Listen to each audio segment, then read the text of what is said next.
Another issue we tracked in the CoreGap report, the Japanese continuing situation, the unfolding of the mega disaster, the earthquake plus tsunami, plus now the nuclear meltdown that appears to be going on at the power plant located there on the shore.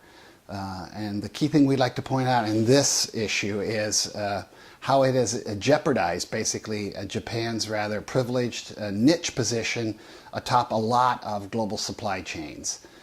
Japan basically pioneered the notion of factory floor Asia, and yet as other countries have come in and joined that supply chain, Japan's been squeezed into a rather niche position.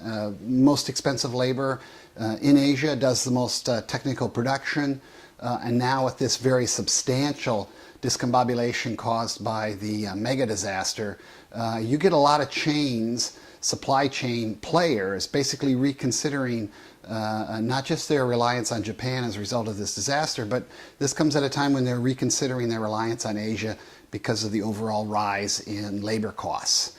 And when you combine that with the rise of Latin America demand, and of course a lot of labor down there that could be tapped, you get this argument from a lot of Western firms that they should move towards something more in the vein of near sourcing, so less trans-Pacific and more Western hemispheric in orientation. So despite the notion that you have Japan very adept at dealing with these sorts of crises, having survived them in the past and bounced back many times, this is the first time we've seen an extended disruption to global supply chains for such a key player this deep into the globalization process. And there are a number of examples of how this has had kind of a significant impact throughout global supply chains. Japan produces a paint pigment that is crucial for making the paint on cars shiny. And as a result of one factory in Japan being disabled as a result of all this crisis, we're looking at global automakers basically reducing the number of colors they're going to be able to offer on cars for the foreseeable future. Japan also creates about or produces about 90% of a certain resin that is used in circuit boards for handset constructions.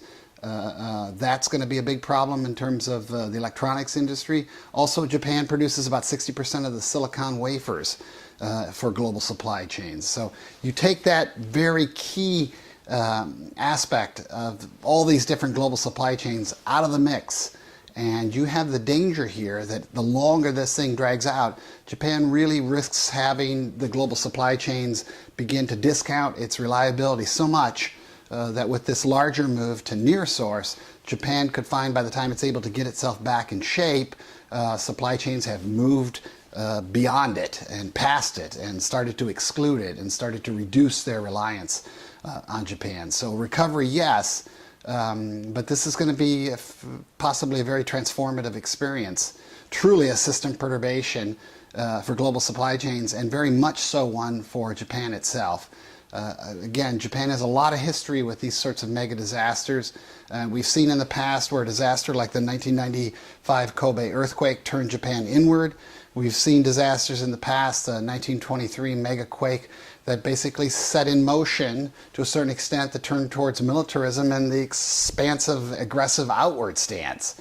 So there could be tremendous change here in terms of Japan's interaction with the world, outlook on the world. But without a doubt, we're seeing the most interesting and the most stressful test yet of global supply chains.